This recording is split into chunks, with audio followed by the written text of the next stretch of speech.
إلى الهدى والدلالة على الخير والحث على التمسك بكتاب الله وسنة رسوله صلى الله عليه وسلم ابتغاء قربه وثوابه منه سبحانه وتعالى. Al-Mukarramun wal Muhtaramun yang sama-sama kita cintai, yang sama-sama kita muliakan, para habaib, wabil khusus Al-Habib Hasan bin Ahmad bin Alwi As-Saggaf yang datang dari Yaman. Mudah-mudahan dengan kedatangan Sidit ke kampung kita ini, kampung kita diberkahi oleh Allah, majelis kita diberkahi oleh Allah, kita seberataan, pekerjaan kita, anak keturunan kita diberkahi oleh Allah Subhanahu wa taala, menjadikan saleh-salehah, menjadi penyejuk mata baginda Nabi Muhammad sallallahu alaihi wasallam. Amin ya rabbal alamin. Hadirin wal hadirat, bapak-bapak, ibu-ibu, saudara-saudari, jemaah majelis yang sama-sama dirahmati oleh Allah Subhanahu wa taala. Alhamdulillah, kita bersyukur kehadirat Allah Subhanahu wa taala dan senantiasa kita memuji Allah Subhanahu wa taala atas limpahan rahmat, karunia, nikmat, hidayah dan taufik daripada Allah Subhanahu wa taala. Mudah-mudahan Allah istiqamahkan kita sampai husnul khatimah. Allahumma barik lana fi Rajab wa Sya'ban. Ya Allah, berikan keberkahan kepada kami pada bulan Rajab dan bulan Sya'ban. Wa balighna Ramadan, dan sampaikan kami semua pada bulan Ramadan. Wa a'inna 'ala siyami wal qiyam. Tolonglah kami ya Allah, berikan kami kekuatan untuk berpuasa dan beribadah di bulan-bulan Ramadan, dan juga waffiqna lima tuhibbu wa tarda. Engkau senantiasa beri kami taufik untuk berbuat apa yang Engkau sukai dan ketaatan kepada Engkau. Amin ya rabbal alamin. Salawat beserta salam selalu tercurah dan terlimpah kehadiran junjungan kita Nabi besar Muhammad sallallahu alaihi wasallam beserta keluarga, kerabat, dzurriyyat, sahabat dan orang-orang yang senantiasa istiqamah mengikuti perjuangan beliau ila yaumil qiyamah. Kita lanjutkan pengajian kita pada malam hari ini, menyambung pengajian tafsir Qul Huwallahu Ahad atau tafsir suratul Ikhlas, tapi yang akan disampaikan oleh Al-Habib Hasan bin Ahmad As-Saggaf. Alaihi yatafaddal mashkuran majura.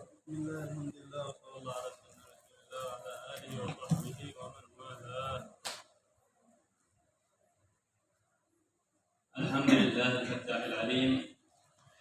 Segala puji bagi Allah Subhanahu wa taala yang membuka, Zat yang membuka dan yang Maha mengetahui. Al-Qailu subhanahu inna nahnu nazzalna dzikra wa inna lahu lahafizun. Yang mana Allah Subhanahu wa taala berfirman di dalam Al-Qur'an, kamilah yang menurunkan zikra, yaitu Al-Qur'an, dan kami pula yang menjaga Al-Qur'an itu sampai hari kiamat. Wal-Qailu subhanahu wa ma ya'lamu ta'wilahu illa Allah. Dan Allah juga berfirman, tidak ada yang mengetahui hakikat takwil daripada Al-Qur'an yang sesungguhnya kecuali Allah Subhanahu wa taala. Wassalatu wassalam ala madinatil ilm. Dan salawat beserta salam ke atas Madinah atau pusatnya daripada ilmu, yaitu baginda Nabi Muhammad sallallahu alaihi wa ala alihi wa ala ashabihi wa ala tabi'in lahum bi ihsan ila yaumiddin. Salawat dan salam selalu tercurah kepada beliau, keluarga beliau, sahabat beliau, dan orang-orang yang mengikuti beliau ila yaumil qiyamah. Wa alaina ma'hum wa fihim bimannihi wa karamihi innahu akramul akramin wa arhamur rahimin. Amma ba'd. Mudah-mudahan kita seberataan dibangkitkan di hari kiamat bersama beliau, bersama keluarga beliau dan orang-orang yang dikasihi oleh beliau. سنتكلم في هذا الموضوع عن عدة أقسام. Kata beliau, kita akan berbicara ataupun mengaji di pengajian ini dalam beberapa kalimat ataupun beberapa judul. القسم الأول سبب نزول هذه السورة. Beberapa bagian. Bagian yang pertama adalah asbabun nuzul, sebab turunnya daripada surah Qul Huwallahu Ahad. Kenapa surah Qul Huwallahu Ahad itu turun? Wa ma zamanuha wa ma makanuha. Dan kapan surah Qul Huwallahu Ahad itu diturunkan dan tempatnya di mana diturunkan? السبب الثاني أسماء السورة. Dan bagian yang kedua adalah nama daripada surah ini. القسم الثالث ما ورد من الأحاديث في فضل هذه السورة. Kemudian yang ketiga adalah bagian yang ketiga hadis-hadis baginda Nabi Muhammad SAW mengenai fadilah Qul huwallahu ahad.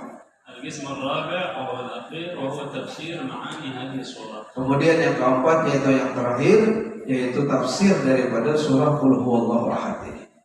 أما سبب نزولها فاختلفت الروايات. Adapun sebab daripada turunnya surah Qul huwallahu ahad ini ada beberapa riwayat. فجاء من حديث أبي بن كعب أن المشركين أي مشركي مكة جاءوا إلى رسول الله فقالوا يا محمد صف لنا ربك. Dalam sebuah riwayat sebab turunnya surah ini yaitu beberapa orang kaum musyrikin mendatangi baginda Nabi Muhammad SAW. Lalu mereka berkata, wahai Muhammad, sif lana rabbak, sifatilah bagaimana Tuhan engkau itu, terbuat dari apa? فهو من حديد Apakah dia terbuat daripada hadid yaitu besi, أم من نحاس ataupun terbuat daripada nuhas yaitu baja, أم من ذهب. ataupun dia terbuat dari emas? فأنزل الله هذه السورة. Kemudian Allah turunkan surah ini. القول الثاني ما ورد من رواية سيدنا جابر بن عبد الله رضي الله عنه أن رجلا أعرابيا جاء إلى النبي صلى الله عليه وسلم فقال يا رسول يا محمد صف لنا ربك الذي تدعونا إليه إلى عبادته. Yang kedua, riwayat yang kedua, ketika Nabi SAW berdakwah ketika itu mengajak manusia untuk menyembah Allah, mengajak manusia untuk mentauhidkan Allah. Maka seorang Arab Badui dia datang kepada baginda Nabi Muhammad, wahai Muhammad, tolong sifati Tuhan yang engkau ajak kami untuk menyembahnya, engkau ajak kami untuk mentauhidkannya. Terbuat dari apa dia? Bagaimana dia?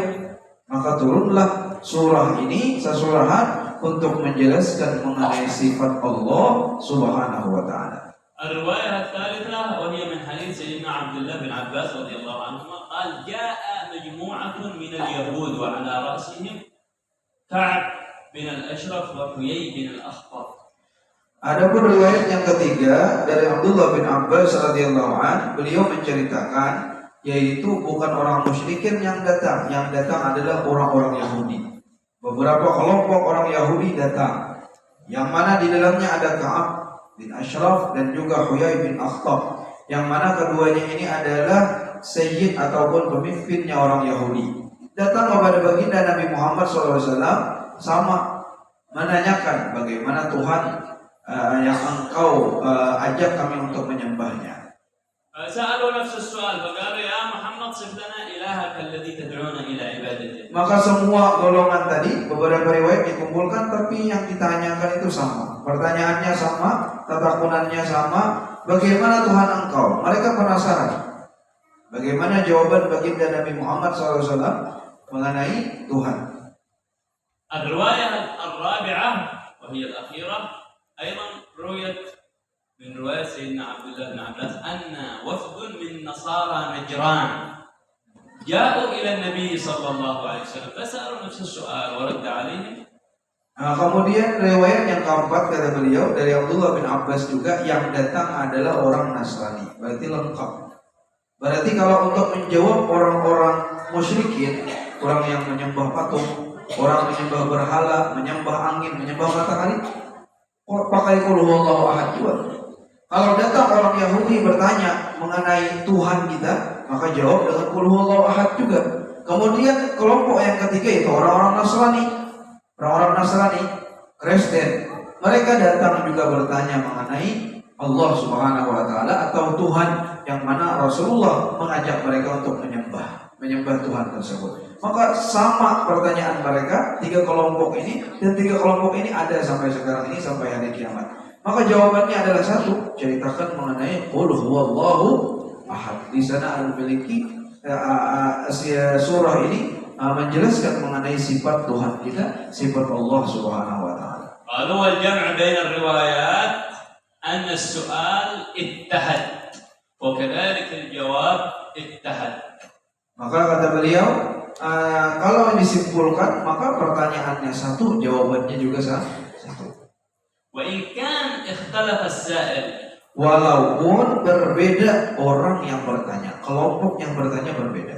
فقد يكون على حسب الرواية قد يكون جاءه طائفة فسألوه فلم يرد عليهم حتى سأله رسول الله آخر من سأله وهم المشركون فأنزل الله سبحانه وتعالى الرد على الطائفة التي سألت أول والطائفة الثانية والثالثة والرابعة وهكذا. Ataupun kata beliau seperti mana perkataan ulama, mungkin mereka semua bertanya, tetapi misalnya orang Yahudi pertama bertanya, Nabi tidak menjawab karena belum turun surahnya.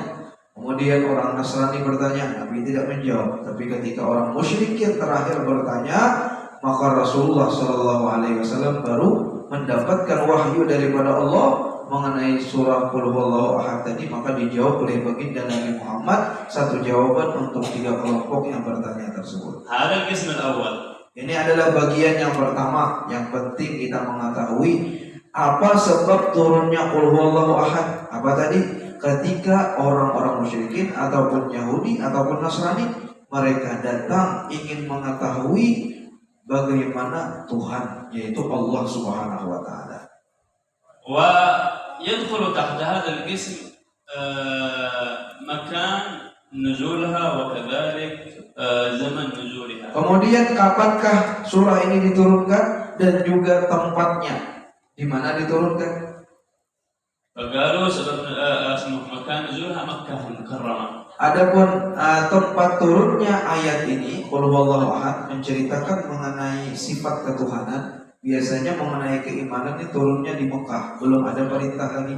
Maka ini merupakan surah Makkiyah, yaitu turunnya di kota Mekah. Wa amma zaman nuzulha fa aghlab ma rawahu al-mufassirun wa ahlul hadits annahu fi as-sinin al-ula min an-nubuwah.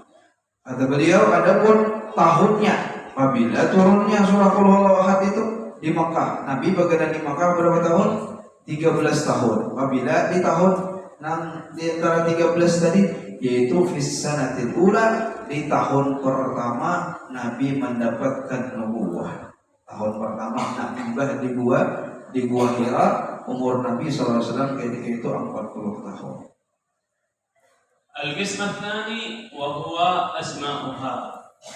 Kemudian bagian yang kedua yang wajib yang ingin kita pelajari daripada surah Qul Huwallahu Ahad ini adalah penamaan daripada surah. Qalu laha 20 ism. Oh, namanya ada 20. Jadi kita tahu satu aja, surah Al-Ikhlas atau surah Qul Huwallahu Ahad, tapi ngarannya sebenarnya ada 20 nama. Wa hunak qa'idah fil lughah al-arabiyyah yaqulun kathratul asma tadullu ala ziyadatil ma'na.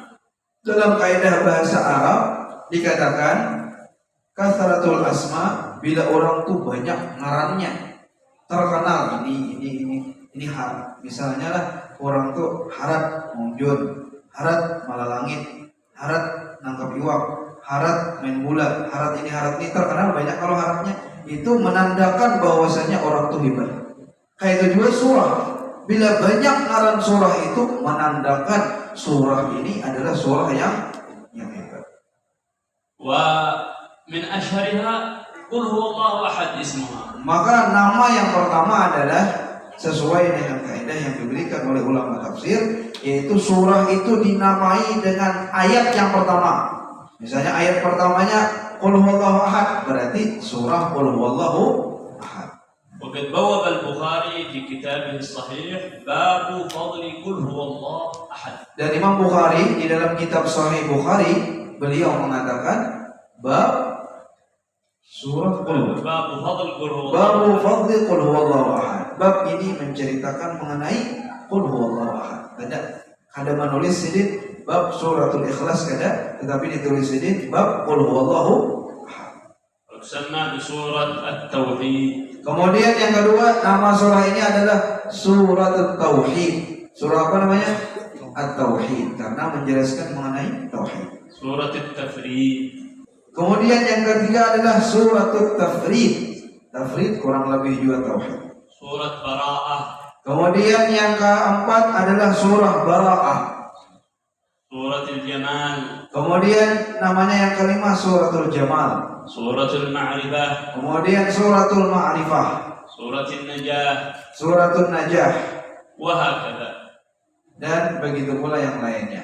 Ini nama sesuai dengan apa yang terkandung di dalam surah Qul Huwallahu Ahad. Dinamakan Ma'rifah. Ini adalah bab pintu untuk kita mengenal Allah Subhanahu wa taala daripada surah ini. Al-qism ats-tsalits wa huwa fadlu hadhihi as-surah. Kemudian yang bagian yang ketiga adalah kelebihan atau keutamaan Qul Huwallahu Ahad. Rawal Bukhari min hadits Aisyah radhiyallahu anha. Imam Bukhari meriwayatkan dari Sayyidatina Aisyah radhiyallahu anha, anna Rasulullah ba'atha rajulan ala sariyah. Nabi sallallahu alaihi wasallam mengutus seorang laki-laki untuk menjadi amir atau pemimpin dalam satu rombongan. Fakana ar-rajul yusalli bihim imaman. Yaitu apabila seseorang itu dijadikan Rasulullah amir atau pemimpin rombongan, maka dia biasanya yang menjadi imam sembahyang 5 waktu. Fakana yaqra fi kulli rak'ah surah al-Ikhlas. Itu imam sidintan itu seorang laki-laki tadi setiap kali imam baca Qul Huwallahu Ahad terus. Isya Qul Huwallahu Ahad juga, subuh Qul Huwallahu Ahad juga, maghrib Qul Huwallahu Ahad juga, Qul Huwallahu Ahad terus. Makna fi kulli rak'ah ar-rak'ah allati tusanna fiha qira'at as-surah. Padahal yang setiap rakaat itu sunnah membaca surah, dan kadang-kadang biasanya surahnya itu belain. Karena dalam Quran itu kada Qul Huwallahu Ahad aja mau tunggal.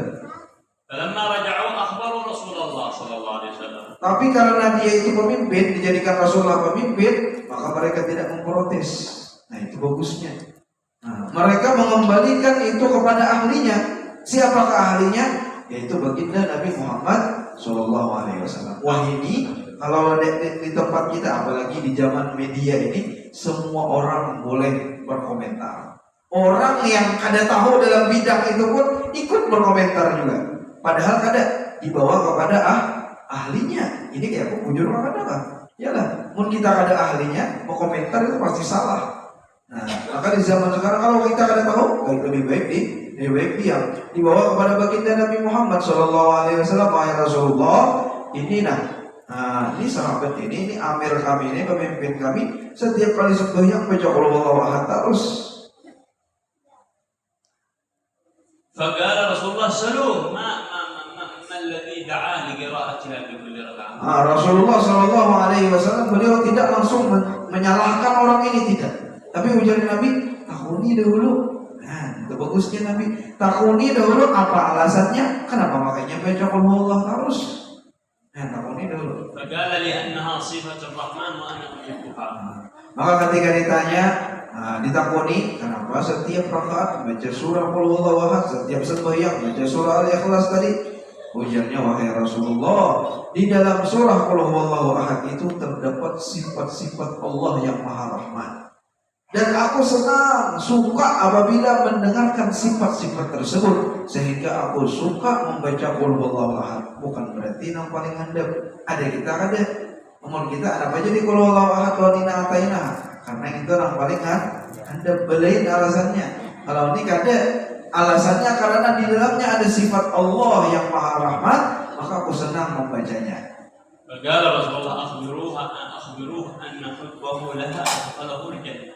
Pertama, ujar Nabi sallallahu alaihi wasallam, beritahukan kepadanya bahwasanya kecintaan dia kepada surah Qul Huwallahu Ahad itu akan memasukkan dia ke dalam surga. أيضا جاء في حديث آخر من حديث أنس رضي الله عنه قال كان رجل من الأنصار يصلي بنا إماما في مسجد قباء. Ada juga riwayat dari Sayyidina Anas, ini imam di Masjid Quba. فكان إذا قرأ في الركعة سورة يقرأ معها سورة الإخلاص. Nah, kalau ini lain lagi. Kalau tadi Qul Huwallahu Ahad tunggal, kalau imam di Masjid Quba ini membaca surah lain dulu. Baca surah lain yang panjang. Tapi setiap kali anak rukuk, yaitu penutup bacanya Qul Huwallahu Ahad. Nah, itu.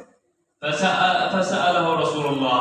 Maka Rasulullah langsung bertanya kepadanya, ما حملك على قراءتها في كل ركعة؟ Kenapa sebab engkau membaca surah ini setiap rakaat, setiap kali hendak menutup surah? قال يا رسول الله إني أحبها. Katanya, wahai Rasulullah, saya sungguh cinta kepada surah ini. قال رسول الله إن حبك لها أدخلك الجنة. Sama dengan riwayat yang pertama, ujar Nabi SAW, sesungguhnya kecintaan engkau kepada surah Qul Huwallahu Ahad ini menyebabkan engkau masuk ke dalam surga. جاء في رواية الإمام أحمد رضي الله عنه من حديث أنس أن النبي صلى الله عليه وسلم قال من قرأ سورة الإخلاص 10 مرات بنى الله له قصرا في الجنة. Riwayatkan الإمام أحمد. Diriwayatkan oleh Imam Ahmad bin Hanbal dalam riwayat beliau bahwasanya barang siapa yang membaca surah Qul Huwallahu Ahad 10 kali, baca Qul Huwallahu Ahad 10 kali, baik dalam sembahyang kayak kita tadi ataupun di luar sembahyang, baca Qul Huwallahu Ahad 10 kali jumlahnya, jangan berlebih, jangan kurang, maka banallahu lahu baitan fil jannah, Allah akan membuatkan untuk kita, membangunkan untuk kita satu istana di surga.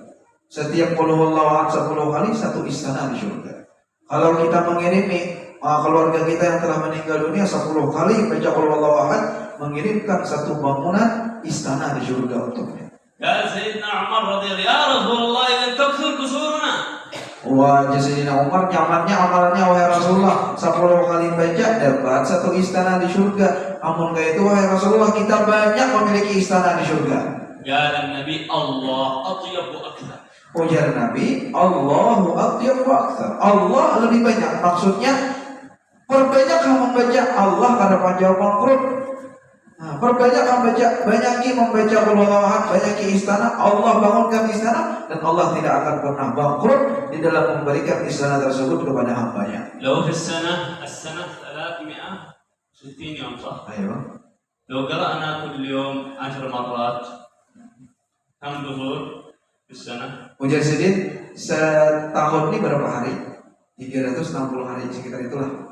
Nah, kalau yang setiap hari kita baca Qul Huwallahu Ahad 10 kali, setiap hari 10 kali, berarti kita punya simpanan istana, bangunan istana di surga berapa? 360 istana di surga. Itu kalau tiap hari baca. لو قرأنا 20 مرة في اليوم. Kalau kita baca 20 kali sehari, berapa istana kita? 360 tambah 360, berapa jumlahnya?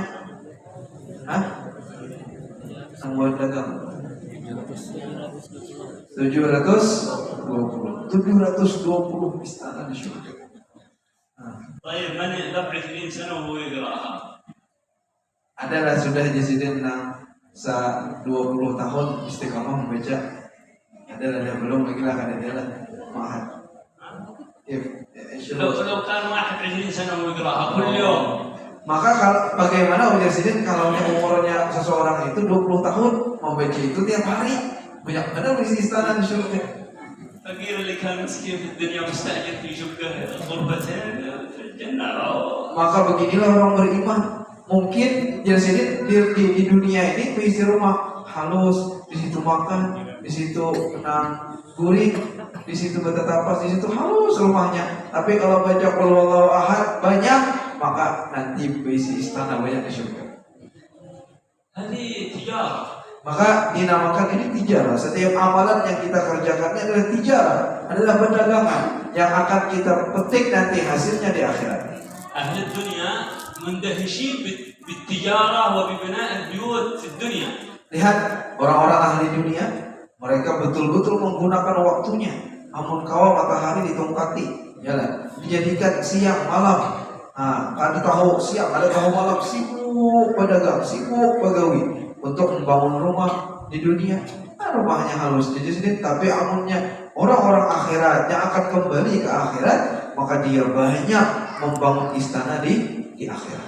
وبعد لو جبنا أفضل قصر في الدنيا منذ خلق آدم إلى هذه اللحظة لا يمكن أن يساوي 10 معشار القصر الذي يبنيه الله للعبد بقراءته سورة الإخلاص. Itu ulang.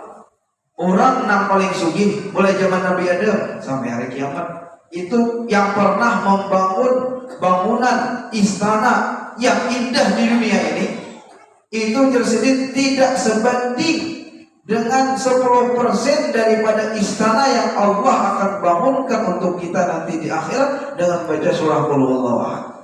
فلا يفوتنا هذا العرض الجميل. Maka jangan sampai kita ketinggalan amalan-amalan yang kecil ini tapi pahalanya besar. مشكلة عندنا ضعف يقين. Tetapi itu yang masalah itu ya kita ini kada yakin, kita ini yakin lawan yang nyata.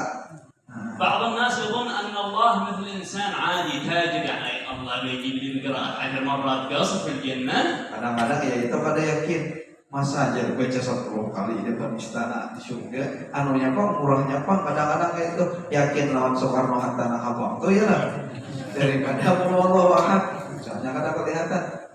Ya Allah yamzahna ma min as-sadqa. Kadang-kadang kada yakin tersedih pak Allah ini begini, jangan ini nih. Ya. Allah Karim. Allah Subhanahu wa taala Maha Karim, Maha Pemurah. Allah Ghani yu'ti wa la yubali. Allah Subhanahu wa taala kaya, sugih kayanya, maka tidak pernah harus peduli dengan apa yang diberikan oleh Allah karena tidak berkurang. فكيف من الليله او من بكره يجعل لك 10 مرات اقل شيء خاص هذا بشراء هذا القصر. Nah, imbah kita belajar ini, malam hari ini kita sudah mendengar dari fadilahnya, maka sehari kita jaga. Baik, pian beri waktunya sebelum tidur ataupun subuh kan, imbah sembahyang kan, baca ini 10 kali setiap hari, jangan ketinggalan walaupun satu kali, yaitu 10 kali membaca. بعدين إذا دخلت الجنة تشوف أوه الله خير حبيب حسن. Bener sini, kayaknya bila pian masuk surga, pian ingat tuh kayaknya, oh terima kasih Habib Hasan Madani semalam, aku banyak misi istana di surga. إذا جينا يوم الجنة تقول ممنوع تغفل تبغى ضيفنا. Jadi sini, aman kami nak hilang kayaknya di surga, bukan hilang.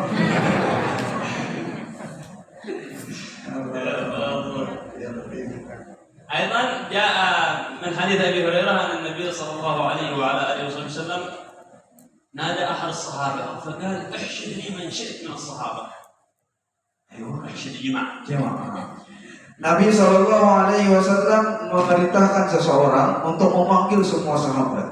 Semua sahabat berkumpul di majelis baginda Nabi Muhammad Shallallahu Alaihi Wasallam. فإني سأقرأ عليكم سورة تعدل ثلث القرآن. Ujar Nabi SAW kepada para sahabat. Setelah para sahabat berkumpul, Nabi SAW bersabda, aku akan membacakan kepada kalian satu surah yang pendek, yang mana satu surah ini sama dengan sepertiga Al-Quran. فاجتمع بعض الصحابة. Maka berkumpullah para sahabat. وجعل بعضهم يحدث الآخر. Maka masing-masing berbisik. فقال إن رسول الله قال إنه سيقرأ علينا سورة تعدل ثلث القرآن. Rasulullah akan membacakan kepada kita satu surah sepertiga Al-Quran. لو واحد جاي يقول ايش مع أهل القرية سأوزع عليهم الآن كل واحد 20 مليون روبية. Itu kayak yang sini ada pengumuman di masjid akan berbagi setiap orang 20 juta. Rami orang berbisikan. كل واحد يحدث الآخر. فالصحابة كانوا مندهشين كانوا يعني متيقنين 100% من الكلام صحيح. Maka seperti itulah keadaan para sahabat radhiyallahu anhu. Tapi Nabi SAW mengaitkannya dengan keadaan ataupun mengenai akhirat. وكان يقول واحد للآخر والله إنه ما أراه إلا خبرا أنزل عليه من السماء. Maka kata seseorang berkata, ujarnya tidaklah ini kecuali Allah turunkan wahyu yang baru dari langit. فجاء رسول الله فقرأ عليهم سورة الإخلاص. Kemudian Nabi Shallallahu Alaihi Wasallam membacakan kepada mereka surah Qul Huwallahu Ahad. فقال قل هو الله أحد تعدل ثلث القرآن. Dan Nabi Shallallahu Alaihi Wasallam ini surah Qul Huwallahu Ahad itu sama dengan sepertiga Al-Quran. لماذا تعدل ثلث القرآن؟ Kenapa surah Qul Huwallahu Ahad itu sama dengan sepertiga Al-Quran? قالوا القرآن يحمل 3 أقسام. Karena Al-Quran itu membawa atau mengandung 3 bagian. قسم من الآيات والسور تتحدث عن الأحكام الشرعية. Yang pertama, surah dan ayat di dalam Al-Quran mengandung bagian yang pertama yaitu hukum ahkam syariat. Ada hukum sholat, hukum zakat, hukum puasa, itu ada hukum-hukum. القسم الثاني تتحدث عن سائر المخلوقات جنة نار سماء أرض بحر بر وهكذا. Kemudian yang kedua menceritakan mengenai langit, apa yang ada di langit, bumi, apa yang ada di bumi, lautan, apa yang ada di dalam lautan. Kemudian mengenai surga dan neraka. القسم الثالث من الآيات والصور تتحدث عن توحيد الله سبحانه. Kemudian yang bagian yang ketiga, ayat Al-Quran itu menceritakan mengenai tauhid. فنحافظ عليها إن شاء الله. Maka ia termasuk daripada sepertiga yang ketiga daripada isi kandungan Al-Quran. Maka bagaimana kita menjaga surah ini, baik kita amalkan, kita baca di dalam sembahyang kita dan di luar sembahyang. خلاص. Wallahu a'lam. Allahu a'lam. Sampai sini ada pertanyaan? Ada yang tadi tak paham? Ada mengenai